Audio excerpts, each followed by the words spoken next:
Hi hello students, welcome to our channel. ఈరోజు ఈ వీడియోలో మనం intermediate first year chapter 2 relations and functions ఈ చాప్టర్లో ఉన్న ఎగ్జాంపుల్ 18, 19 అండ్ 20th గురించి నేర్చుకుంటున్నాం. మీకు ఈ చాప్టర్లో ఉన్న all exercises videos, example videos and ఈ చాప్టర్ ఇంట్రడక్షన్ వీడియోస్ ఈ వీడియో లాస్ట్లో మీకు ప్లేలిస్ట్ డిస్ప్లే అవుతుంది, చెక్ చేసుకోవచ్చు. అండ్ మీకు next example 21, 22 and exercise 2D కూడా ఈ వీడియో లాస్ట్లో మీకు వీడియోస్ డిస్ప్లే అవుతే చెక్ చేసుకోవచ్చు. సో ఎగ్జాంపుల్ 18 చూడండి. Let R be the set of real numbers, define the relation function f from r to r by f of x equal to x plus 10 and sketch the graph of this function. So ఈ ఫంక్షన్కి మనము graph కూడా draw చేయాలి. Okay, first of all ఇక్కడ మీకు రిమార్క్లో ఇచ్చారు చూడండి. f of x equal to mx plus c ఇలా ఉంటే దీన్ని మనము లీనియర్ ఫంక్షన్ అంటాము అని చెప్తున్నారు. మీరు ఇక్కడ ఎగ్జాంపుల్ ఇది అబ్జర్వ్ చేస్తున్నా కానీ ఇది f of x equal to mx plus C ఈ ఫార్ములా మోడల్లో ఉంది. సి ప్లస్లో ఇక్కడ 10 ఉంది, ఎక్స్ ప్లస్లో ఎక్స్ ఉంది, ఎం ప్లస్లో ఇక్కడ వాల్యూ ఏం లేకపోతే 1 ఉన్నట్లు. సో ఇక్కడ ఏదైతే మనకి ఫంక్షన్ ఇచ్చారో ఈ ఫంక్షన్ని మనము లీనియర్ ఫంక్షన్ అంటాము. ఓకే, సో లీనియర్ ఫంక్షన్కి మనకి స్ట్రైట్ లైన్ వస్తుంది, ఇలా స్ట్రైట్ లైను. సో సొల్యూషన్ చూడండి. Solution given f from r to r defined by f of x equal to x plus 10. So ఈ f of x నే మనము y అని తీసుకోవచ్చు, y equal to x plus 10. So ఇప్పుడు నేను first x value -10 and +10 ఇలా తీసుకొని start చేస్తున్నాను. సో 10 ఎందుకు తీసుకున్నాము అంటే ఇక్కడ c ప్లస్ అంటే కాన్స్టెంట్ వాల్యూ వచ్చేసరికి 10 ఉంది కాబట్టి మీకు 0 అవ్వటానికి పాసిబిలిటీ 10 దగ్గరే ఉంటుంది. సో +10 అండ్ -10 రెండు తీసుకోండి. ఓకే, సో చూడండి. Let x equal to -10. So x value మనం 10 తీసుకున్నట్లయితే f of -10 equal to so x value -10 plus 10. So ఇక్కడ మీరు ఏం చేస్తారంటే ఇక్కడ ఏదైతే కండిషన్ ఇచ్చారో సో ఇది ఒకసారి రాసుకోండి. f of x equal to x plus 10. Okay, so x ప్లస్లో ఇక్కడ మనం -10 రాస్తున్నాము. సో 10 - 10 అంటే 0 వచ్చేస్తుంది. నెక్స్ట్ x వాల్యూ ఇప్పుడు నేను -9 తీసుకుంటున్నాను. సో అంటే x ప్లస్లో మనం -9 రాయాలి. So -9 plus 10 equal to 1. So +1 వస్తుంది. x equal to -8. f of -8 equal to so -8 plus 10 30 equal to 2 వచ్చేస్తుంది. x equal to -7. f of -7 equal to -7 plus 10 30 equal to 3. x equal to -6. f of -6 equal to -6 plus 10 so that equal to 4 వచ్చేస్తుంది. Next x equal to -5. So f of -5 equal to -5 plus 10. So subtraction చేసుకున్నట్లయితే 5 వచ్చేస్తుంది. x equal to -4.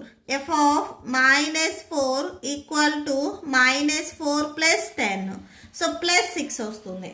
Next x equal to -3. f of -3 equal to -3 plus 10. So 7 వస్తుంది. x equal to -2. f of -2 equal to so -2 plus 10 30 equal to 8.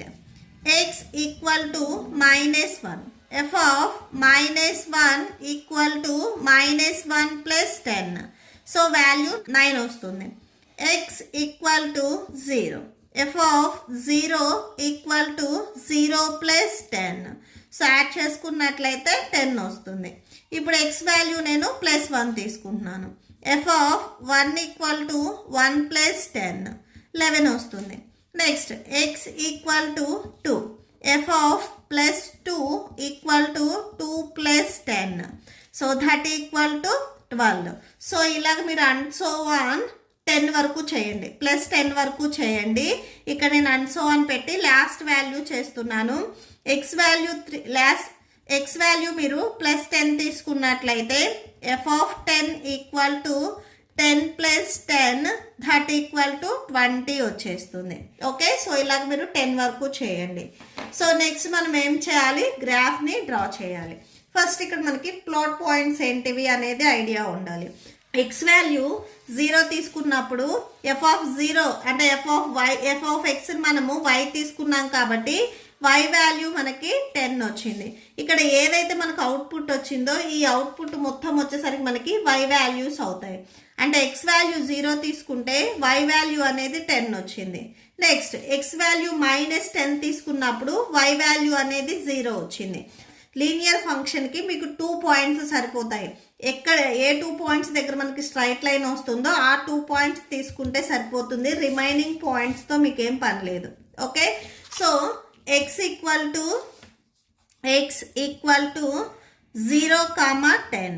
So x అనేది 0, y అనేది 10, అంటే y interrupt x = 0. Next x = -10 and y = 0, అంటే x interrupt y = 0. Okay, so ఇప్పుడు దీనికి graph చూడండి. So graph చూడండి, x access and y access ఎక్కడైతే intersect అయ్యాయో అక్కడ మీకు O అనే పాయింట్ వస్తుంది. ఇదే మనం 0 కూడా కన్సిడర్ చేసుకోవచ్చు. నెక్స్ట్ ఈ 0కి రైట్ సైడ్లో ఉన్నవి అన్నీ వచ్చేసరికి మనకి పాజిటివ్ వాల్యూస్ ఉంటాయి. So 1 2 3 4 5 6 7 8 9 and 10. So left side వచ్చేసరికి మీకు అన్ని నెగిటివ్ వాల్యూస్ ఉంటాయి. -1 -2 -3 -4 -5 -6 -7 -8 -9 అండ్ -10. సో y యాక్సిస్ కూడా మీకు టాప్లో వచ్చేసరికి పాజిటివ్ వాల్యూస్, డౌన్లో వచ్చేసరికి నెగిటివ్ వాల్యూస్ ఉంటాయి. So 1 2 3 4 5 6 7 8 9 and 10. మీకు కంపల్సరీ y యాక్సిస్లో పాజిటివ్లో +10 ఉండాలి అండ్ x యాక్సిస్లో నెగిటివ్లో కూడా -10. సో ఆ బాక్సెస్ అనేవి మీరు చూసుకొని డ్రా చేసుకోండి. నెక్స్ట్ ఇక్కడ మీకు -1 -2 -3 -4 -5 సో ఇలా రాసేసుకోవచ్చు. మీకు నెగిటివ్ వాల్యూస్లో గ్రాఫ్ ఏమీ రాదు. సో దీనికి ప్లాట్ పాయింట్స్ ఒకసారి చూడండి. సో ప్లాట్ పాయింట్ x = 0 అయినప్పుడు y వాల్యూ అనేది +10 అవుతుంది. x వాల్యూ 0 అయినప్పుడు y వాల్యూ +10 అవుతుంది. అంటే మీకు పాయింట్ వచ్చేసరికి ఇక్కడ వస్తుంది. ఓకే, నెక్స్ట్ x వాల్యూ -10 అయినప్పుడు y వాల్యూ 0, x వాల్యూ -10 అయితే y వాల్యూ 0. సో 0 ఇది. సో ఈ లైన్ మీద మీకు ఇక్కడ పాయింట్ వస్తుంది. సో ఇప్పుడు ఈ 2 పాయింట్స్ మీరు జాయిన్ చేయండి, మీకు ఒక స్ట్రైట్ లైన్ వస్తుంది. ఓకే, సో లీనియర్ ఈక్వేషన్ అంటే మనకి ఇలాగా స్ట్రైట్ లైన్ వస్తుంది. Okay, so that's it. Next example 19 చూడండి. Let R be a relation from Q to Q defined by R = set of A, B such that A, B belongs to Q and A minus B belongs to Z. So మీకు ఇక్కడ ఏదైతే R condition ఇచ్చారో ఈ condition చాలా important. పెయిర్లో ఉన్న 2 elements మనకి rational numbers, Q means ఇక్కడ rational నెంబర్స్లో ఉంటే వాటి సబ్ట్రాక్షన్ అనేది ఇంటీజర్స్లో ఉంటుంది. ఓకే, సో ఈ పాయింట్ ఇంపార్టెంట్. ఫస్ట్ బిట్లో మనము A, A belongs to R for all A belongs to Q. So ఇది మనం చూపించాలి. ఓకే, సో సొల్యూషన్ చూడండి. ఫస్ట్ మీకు గివెన్ క్వశ్చన్లో ఏదైతే కండిషన్ ఇచ్చారో సో ఆర్ కండిషన్ అది రాసుకోండి. R is a relation from Q to Q defined by R = set of A, B such that A, B belongs to Q and with minus A minus B belongs to Z. So A, B వచ్చేసరికి మనకి rational numbers. So Q means ఇక్కడ rational numbers అవుతాయి and A minus B must be an integer. Z means ఇక్కడ integer. వాటి subtraction అనేది మనకి ఇంటీజర్స్లో ఉంటుంది. To prove that first కండిషన్లో ఏదైతే ఇచ్చారో అది రాసుకోండి. ఇక్కడ A అండ్ A రెండు సేమ్ ఎలిమెంట్స్ ఇచ్చారు. సో సేమ్ ఎలిమెంట్స్ని మీరు సబ్ట్రాక్షన్ చేస్తే 0 వస్తుంది. ఈ 0 మనకి ఇంటీజర్ అవుతుంది. ఓకే, సో ఇంటీజర్స్లో 0 అనేది ఉంటుంది. 0 బిలాంగ్స్ టు జెడ్. 0 అనేది ఇంటీజర్స్లో ఉన్నప్పుడు సో అంటే ఈ కండిషన్ ఉంది అంటే ఏ కామా బి వచ్చేసరికి మనకి రియల్ నెంబర్ అవుతుంది. ఓకే, సో ఇక్కడ so A comma A belongs to R. ఈ కండిషన్ అనేది మనకి ప్రూవ్ అయింది అంటే వీటి సబ్ట్రాక్షన్ అనేది ఇంటీజర్ అయింది కాబట్టి సో ఏ కామా ఏ అంటే ఈ పెయిర్ అనేది మనకి ఆర్లో ఉంటుంది. Okay, so A comma A belongs to R. In case మీకు డౌట్ ఉంటే ఇక్కడ రాసుకోండి. 0 ఈజ్ యాన్ ఇంటీజర్. సో 0 అనేది ఇంటీజర్ కాబట్టి 0 బిలాంగ్స్ టు జెడ్ అవుతుంది. ఓకే, సో నెక్స్ట్ దీంట్లోనే సెకండ్ వన్ మనం ఏం ప్రూవ్ చేయాలి అనేది ఒకసారి కండిషన్ రాయండి. To prove that a comma B belongs to R implies that b కామా a belongs to r. Okay, so ఇది మనము ప్రూవ్ చేయాలి. A comma B belongs to R అని తీసుకున్నాం. So A comma B belongs to ఆర్లో ఉంటే implies అంటే so దీని తర్వాత ఉన్నది మనం ప్రూవ్ చేయాలి అంటే so A comma B belongs to R అని తీసుకుంటున్నా నేను. సో 2 ఎలిమెంట్స్ ఇక్కడ పేర్లో మనకు ఆర్లో ఉన్నట్లయితే వాటి సబ్ట్రాక్షన్ అనేది మనకి ఇంటీజర్లో ఉంటుంది. అంటే వీటి సబ్ట్రాక్షన్ అంటే a minus b belongs to Z అవుతుంది. నెక్స్ట్ బి కామా ఏ మనం ప్రూవ్ చేయాల్సింది ఇవి కాబట్టి ఇవే కండిషన్స్ తీసుకోవాలి. B comma A belongs to R. So వీటి తీసుకుంటే వీటి సబ్ట్రాక్షన్ అంటే బి మైనస్ ఏ కూడా మనకి ఇంటీజర్స్లో ఉంటుంది. ఓకే, సో ఒకసారి మనం చెక్ చేద్దాం. Let us check A B minus A. So B minus ఏని మనం ఎలా రాయొచ్చు? మైనస్ ఆఫ్ ఏ మైనస్ బిగా రాయొచ్చు. సో ఇక్కడ మీరు కరెక్ట్గా అబ్జర్వ్ చేయండి. బి అనేది పాజిటివ్లో ఉంది, ఏ అనేది నెగిటివ్లో ఉంది. సో ఈ కండిషన్ మీరు మల్టిప్లై చేసినా కానీ అంటే minus of A minus B minus A minus into minus plus B. ఇక్కడ బి పాజిటివ్లో ఉంది, ఏ నెగిటివ్లో ఉంది. ఇక్కడ బి పాజిటివ్లో ఉంది, ఏ నెగిటివ్లో ఉంది. అంటే ఈ కండిషన్ని మనము ఇలా కూడా రాసుకోవచ్చు. ఓకే, సో ఏ మైనస్ బి ఇక్కడ మనం ఏం చెప్తున్నాము? ఇంటీజర్ అని చెప్తున్నాము. సో ఈ ఏ మైనస్ బి అనేది ఇంటీజర్ అయినట్లయితే వీటి నెగిటివ్ కూడా మనకి ఇంటీజర్ అవుతుంది. ఇంటీజర్స్లో మనకి సో జెడ్లో మనకి పాజిటివ్, నెగిటివ్ అండ్ 0 ఈ వాల్యూస్ ఉంటాయి. సో ఏ మైనస్ బి అనేది ఇక్కడ మనం ఆల్రెడీ ఇంటీజర్ అని చెప్తున్నాము. సో ఏ మైనస్ బి ఇంటీజర్ అయిందంటే దానికి మైనస్ అప్లై చేసినా కానీ వచ్చే ఆన్సర్ కూడా ఇంటీజర్ అవుతుంది. ఆర్ మీకు ఇది డౌట్ ఉంటే సపోజ్ 7 తీసుకున్నాం. 7 అనేది ఇంటీజర్లో మనకి పాజిటివ్ వాల్యూస్ ఉంటాయి. సో 7 అనేది మనం ఇంటీజర్ అని తీసుకున్నాం అనుకోండి. -7 ఈ 7కి మనం నెగిటివ్ అప్లై చేసినా కానీ -7 కూడా మనకి ఇంటీజర్స్లో ఉంటుంది. ఎందుకంటే ఇంటీజర్లో మనకి నెగిటివ్, పాజిటివ్ 2 వాల్యూస్ ఉంటాయి. సో 7 ఇంటీజర్ అయినప్పుడు -7 కూడా ఇంటీజర్ అవుతుంది. సో ఇక్కడ రాసుకోండి. If A minus B is integer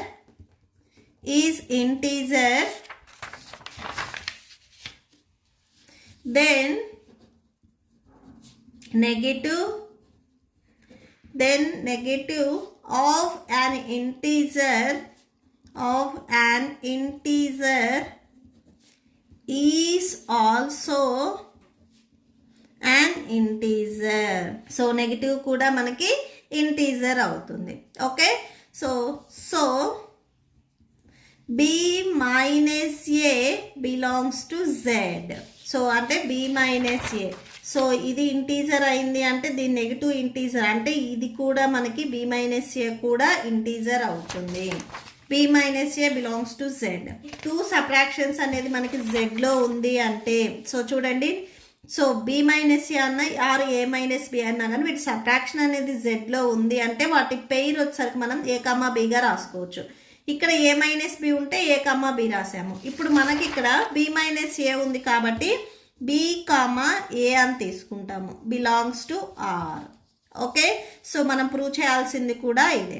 next third వన్లో మనం ఏం ప్రూవ్ చేయాలి అనేది ఒకసారి రాయండి.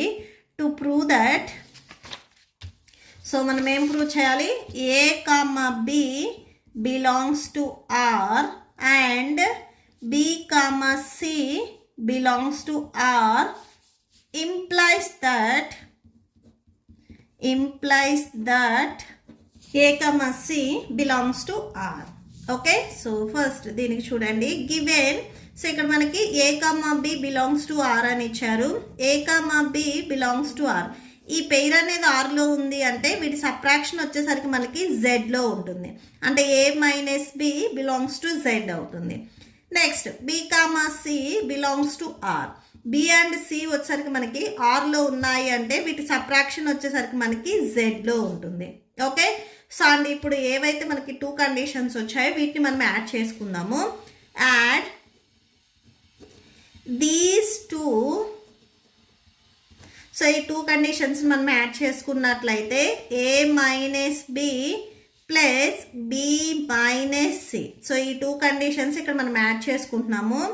That equal to a minus b plus b plus into minus minus c, so plus b and minus b ఇవి రెండు మనకు క్యాన్సిల్ అయిపోయి ఏ మైనస్ సి వస్తుంది. సో ఇక్కడ ఒకసారి చూడండి, a minus b belongs to Z, అంటే ఏ మైనస్ బి అనేది మనకు ఒక integer, b minus c belongs to Z అంటే బి మైనస్ సి కూడా మనకు ఒక ఇంటీజర్. 2 ఇంటీజర్స్ని యాడ్ చేస్తే వచ్చే రిజల్ట్ కూడా మనకి ఇంటీజరే అవుతుంది.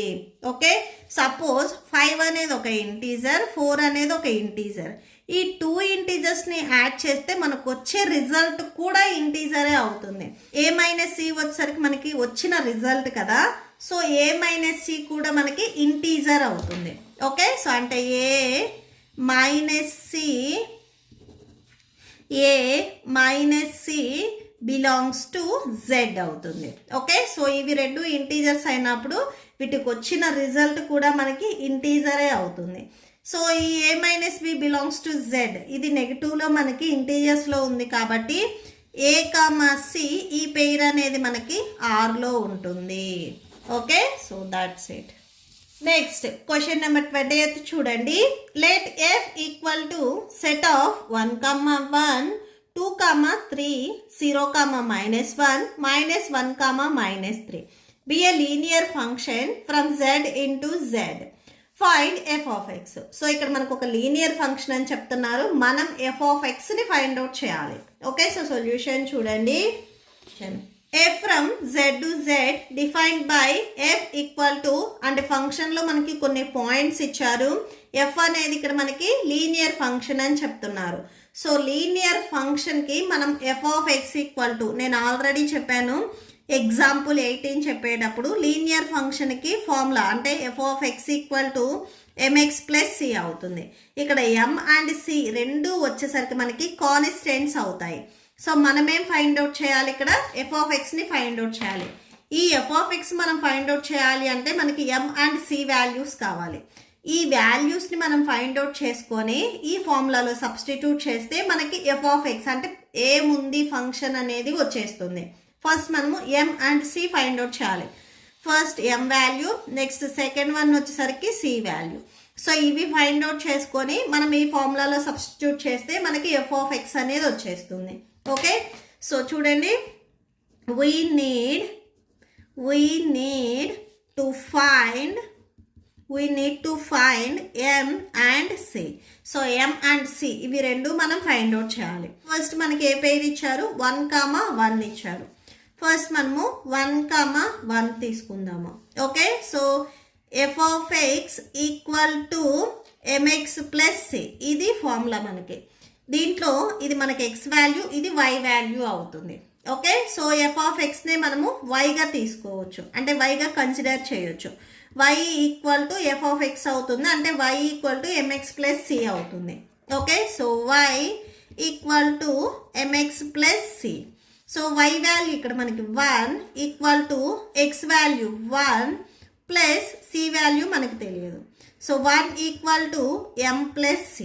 సో అంటే m plus c equal to, so దీన్నే మనము రివర్స్ చేసి రాసాము. So m plus c equal to 1, దీనికి మనము ఈక్వేషన్ నెంబర్ 1 ఇద్దాము. ఓకే, ఇప్పుడు మనకి m కానీ c వాల్యూ కానీ ఏదో ఒకటి తెలిస్తే దీంట్లో సబ్స్టిట్యూట్ చేస్తే మనకి ఇంకొక ఎనదర్ వాల్యూ అనేది వచ్చేస్తుంది. సో దీనికి మీరు డైరెక్ట్గా 0,1 తీసుకున్నట్లయితే ఇక్కడ x వాల్యూ మనకి 0 అవుతుంది కాబట్టి y వాల్యూ అంటే మనకి c వాల్యూ అనేది కన్ఫామ్గా వచ్చేస్తుంది. ఓకే, సో మీరు అన్నీ తీసుకొని చెక్ చేయాల్సిన అవసరం లేదు. ఇక్కడ మనకి థర్డ్ వన్లో వచ్చరికి 0 ఉంది. సో 0 తీసుకున్నట్లయితే మనకి c వాల్యూ అనేది ఈజీగా వస్తుంది. అంటే ఈ పాయింట్ తీసుకుంటే సరిపోతుంది. ఈ పాయింట్ మీరు తీసుకోవాల్సిన అవసరం లేదు.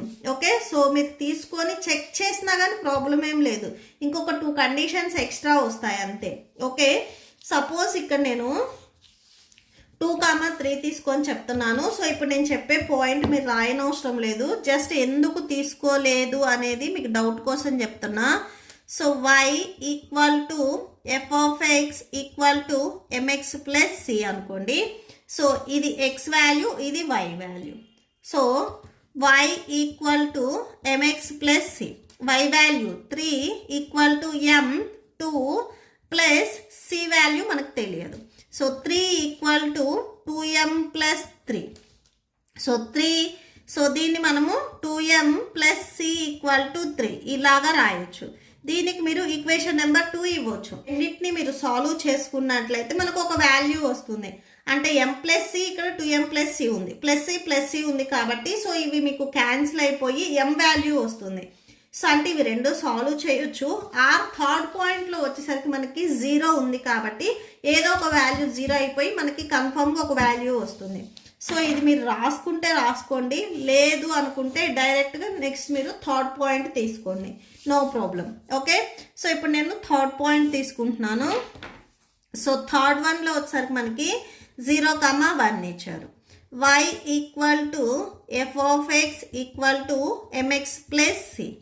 So y equal to mx plus c. So y value ఇక్కడ x వాల్యూ మనకి 0, y value 1. So y value 1, m, x value 0 plus c. 1 equal to m into 0, 0, 0 plus c. అంటే c వాల్యూ వచ్చరికి మనకి ఇక్కడ 1 అయింది. సో ఇది equation number 2 తీసుకోండి. ఈ c వాల్యూని మీరు ఈక్వేషన్ నెంబర్ 1లో సబ్స్టిట్యూట్ చేస్తే మనకి m వాల్యూ వస్తుంది. మెయిన్ ఇక్కడ మనం m and c values find out చేసుకొని దీంట్లో సబ్స్టిట్యూట్ చేస్తే మనకి f ఆఫ్ x వాల్యూ వచ్చేస్తుంది. సో ఇప్పుడు c వాల్యూని నేను ఈక్వేషన్ నెంబర్ 1లో సబ్స్టిట్యూట్ చేస్తున్నాను. మీరు ఎవరైనా కానీ ఈ పాయింట్ తీసుకుంటే ఇవి రెండు సాల్వ్ చేయండి, నెక్స్ట్ పాయింట్కి వెళ్ళొద్దు. ఓకే, సో ఇది మీరు రాస్తే రాయండి, లేకపోతే జస్ట్ మీరు ఈ పాయింట్స్ ఎందుకు తీసుకోలేదు అని గుర్తుండటానికి నేను చెప్తున్నాను అంతే. సో c వాల్యూని ఈక్వేషన్ నెంబర్ 1లో సబ్స్టిట్యూట్ చేద్దాము. సబ్స్టిట్యూట్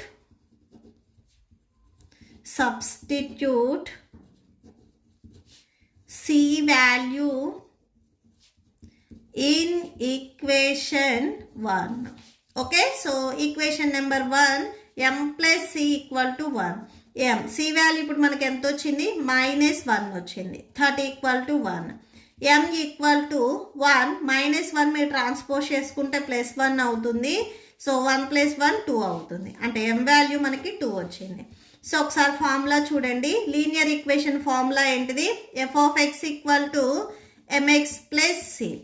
m వాల్యూ మనకి 2 వచ్చింది, 2x ప్లస్ c వాల్యూ మనకి -1 వచ్చింది. 30 equal to 2x plus into -1. So f of x equal to 2x - 1 అవుతుంది. సో ఇదే మనకి రిక్వైర్డ్ ఫంక్షన్. That's it. మీకు ఈ వీడియో నచ్చితే ప్లీజ్ లైక్ చేయండి, మీ ఫ్రెండ్స్కి షేర్ చేయండి అండ్ మన ఛానల్ని సబ్స్క్రైబ్ చేసుకోండి. ఇప్పుడు మీకు ఈ వీడియో లాస్ట్లో ఈ chapter playlist and next example videos playlist display అవుతే చెక్ చేసుకోవచ్చు. Thank you and thanks for watching.